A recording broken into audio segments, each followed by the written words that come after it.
This is smilejos67, welcome you back with Dax Isidoreth Hispalensis. And I decided what I'm going to do. Margog mail I'm going to read. I've got a whole bunch of them. So, first I think I'm going to find a good place. Now, how about on one of those platforms?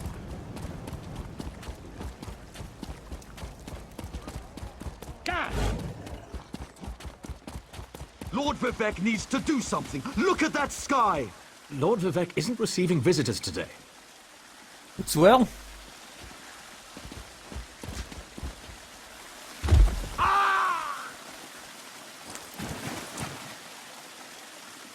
This is a good spot. Oh, yes. Yes. I like this. This is a very good spot. I think that will do fine. Get a bit over, so we've got a bit, some of the natural place on there. We've got the edge of the mountain. Yes. Here we're going to go. Jump straight in. Margog the hammer. Months ago. What an amazing world this is. Who would have ever thought that splendid poet, the crime god, and Margog the hammer would ever work together on anything?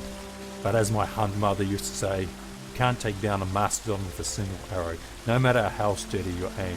In this case, Constable Chedrick is our mastodon, and we need 2 arrows. We decided that we had to be discreet in our efforts to remove Constable Chedrick.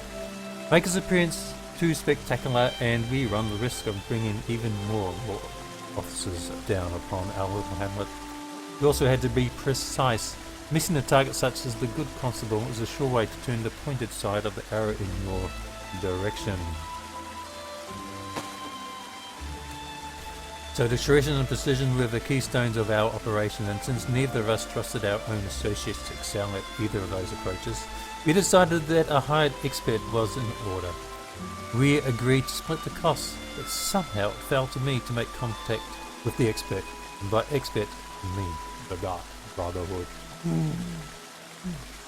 Oh, that doesn't sound very good.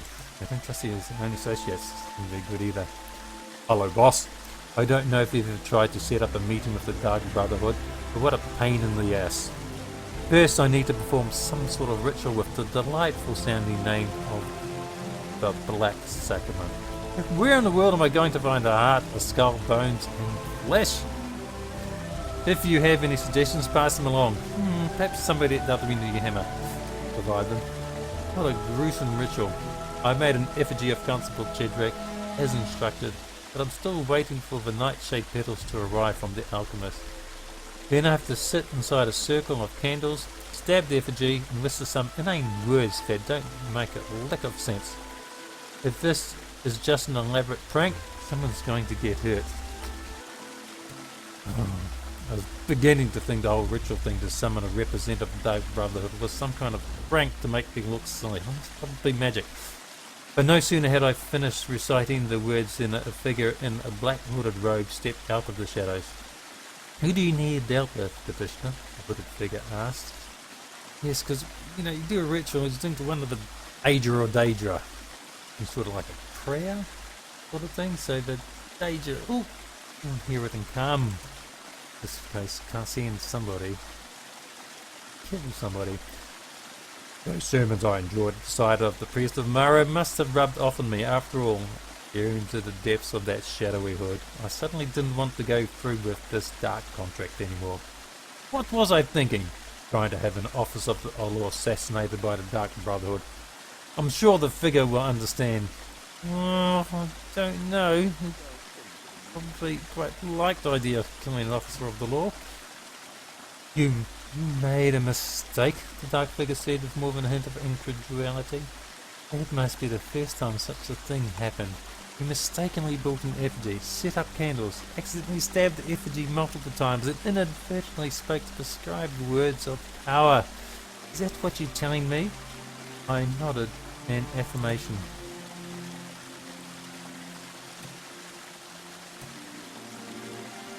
Let me get this straight, the figure in the back, black hood robe said to me, asked me to clarify the situation for the 3rd time. You really didn't mean to contact the Dark Brotherhood? You don't want to have someone put to death? So in essence, You've wasted my time? Is that what you'd have me believe? I nodded earnestly and apologized profusely. Well, boss, deciding not to make the deal with the Dark Brotherhood was the most stressful moment of my life. I was certain that the black-hooded figure wanted to kill something, and if it wasn't going to be for a contract, then my blood would have to do. I offered to compensate him for his troubles, hoping I'd live to send you more components. Go into the wilderness, kill a bandit, kill one of them. The hooded figure begrudgingly took the gold I offered, mumbling under her breath. Stupid orc and waste of time were the only words I heard clearly enough to understand. Then the figure turned back to me and pointed a whipply curved dagger. One mistake is all you get, orc, the figure said. Don't make me regret even that much leniency. You probably like the money. Boss, Margog the Hammer here. I have a bit of a dilemma. Since I decided not to go through with the Dark Brotherhood contract, I need to figure out if I'm going to adhere to my deal with Splendid Paws of Crime Lord or reach out to Constable Chedrick. I'm at a quandary. Neither option really appeals to me, but I can't see an alternative. Oh.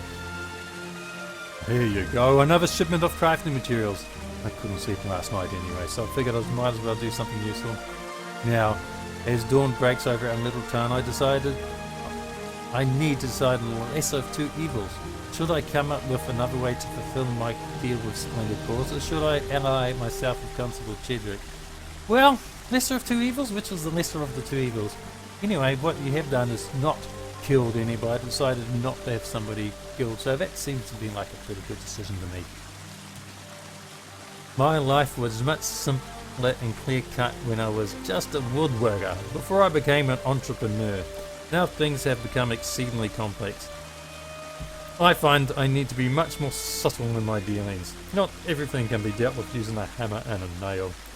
That was the thought going through my head as I went out to deal with Constable Chedrick. It's Constable Chedrick. Indeed. The good constable was surprised to see me when I entered his tiny keep. It was basically a two-story freestanding tower that served as his office, the town jail, and the living quarters. The life of a law officer certainly isn't glamorous, but I don't suppose glamour's what drives that sort of person. I closed the door behind me. What? The deed done? Whoa! What deed? The deed done. My next up was a visit to my current partner in crime, the Khajiit named Splendid Paws. Usually my rival, the crime lord, and I had come to an arrangement source because of the threat posed for Constable Chedrick.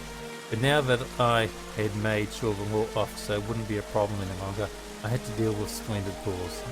You know, if he had got rid of Chedrick, what Splendid Paws do to you now that he hasn't got Chedrick as a mutual enemy? This one would like to know, have you dealt with our problem? Splendid Paws asked. Speak plainly, I retorted. You know I can't understand when you speak. Cat? Anger flew across the crime lord's eyes, and he composed himself and said, Constable Chedrick, did you do this one?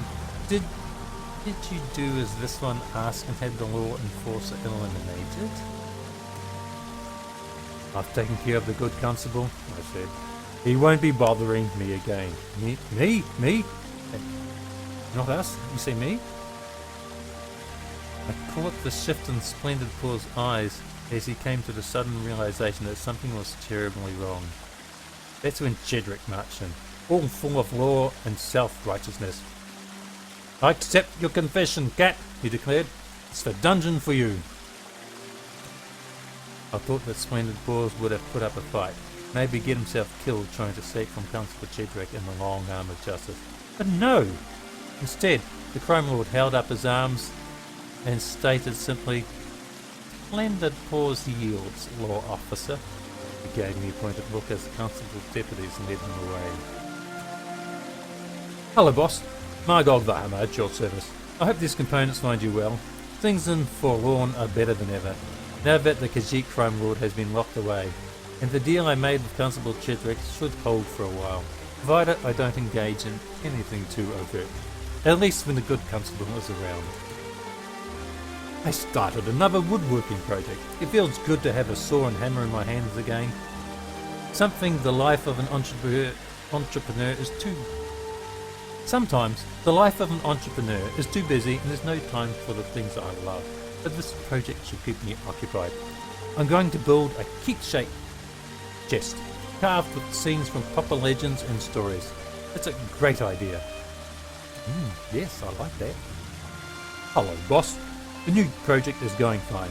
The chest is beautiful, with a hinged lid and a hidden compartment. Ooh. I'm trying to decide which story to carve on the lid. Should I go with niches all around, or the brave little strip? Brave little strip! What do you think? Both stories were favourites of mine when I was in Orc Club, so I can't make up my mind. Do the brave little strip. You asking me? That's what I want you to do. After much deliberation and soul searching, I decided to go with the story of the brave little strip. Yes! Excellent! As the carving on my keepsake. Yes. It's such a heartwarming and uplifting tale. I enlisted Willa to help me. She's a remarkable artist. I'll use her illustration as a basis for the carving. If it turns out well, maybe I'll make another one. Carving my chest. I keepsake chest with carving, yes. I finished the keepsake chest with the beautiful carving of the serene story, with a scene from the story of the brave little strip. Almost as soon as I put the piece out to display in my tavern, a traveller offered 200 gold to take it off my hands. 200 gold! I think I might have a lucrative side business in the construction of a wooden keepsake chest. No, he's asked for more than 200. 1,000. 500. Anyway, yes, not up to me. I was summoned to Chidrick's Keep for a private audience with the captive Khajiit's splendid paws. As a prisoner of the crime lord, Shaw seemed content and comfortable in his holding cell. Before this one is shipped to the capital for judgment, Splendid Paw said, this one would repay you for the service you have provided. That didn't sound good. So Splendid Paws wants to repay me for... Why am I bouncing up and down? Splendid Paws wants to repay me for betraying him to Constable Chidrick. I don't like the sound of that, but he's on the other side of the lock cage. This one is not angry with you, Orc, he said calmly. This one thanks you for uncontemplating matters for me. This one bequeaths his holdings to you. All of them. And that sounds worse. Splendid Paws made me the executor of his criminal and legitimate holdings. Some might see that as a reward, but I was pretty sure the crime lord was setting me up for a fall. A really big fall. What could possibly go wrong, you ask? Well, so did I. You also inherit all of this one's debts and obligations, Splendid Paws said with a wicked smile. Well, boss, Splendid Paws did it. He's effectively tied a mundus stone around my neck and tossed me into a deep, dark lake. His debts and obligations, of which I am now responsible, include 3 wives and 37 children back and elsewhere. A loan held by Captain Gardin of the Green Rejar Pirates and a blood feud with the Koskit Crime Syndicate. Oh, that sounds bad. Here you go, boss. Another shipment of crafting components provided by Margog the Hammer. I plan to continue to fill my obligation to you as long as I'm able. The Splendid Paws' enemies are already lining up to take a shot at me. Introduce them to your hammer. His reluctantly named successor. And someone arrived in town today who has been asking a lot of questions. Damn Splendid Paws and his criminal empire.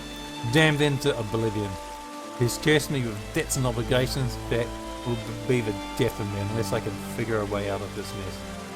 Do you know who showed up today? One of the cat's brothers or nephews or whatever strange familiar ties they share has challenged me for control of the organisation. And that, dear viewer, is where I'm going to end this reading of Margog the Males. Margog the Hammer's Male. That stunning view. And I think it... What a view. Let's go for a ride around. Yeah.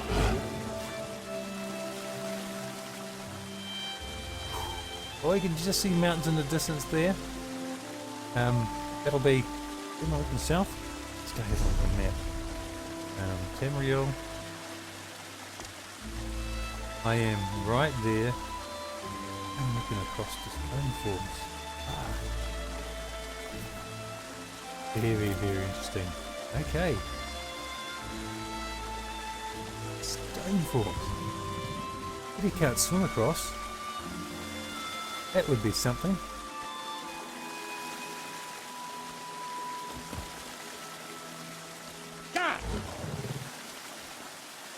Look at that. Look at that. Look at that. Rainfalls in the background. Perfect city here.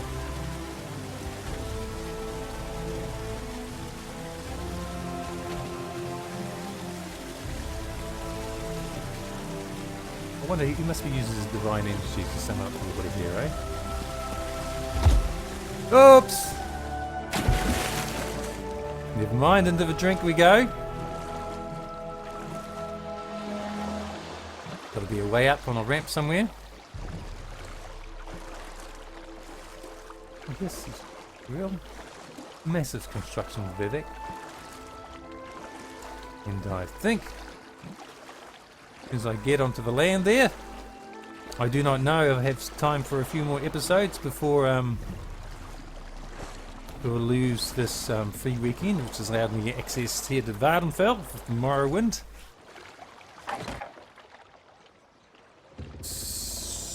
So I will sign off here. This is smilejos67 signing off with Dax Isidoreth Hispalensis. Oh, it's gorgeous. Be well.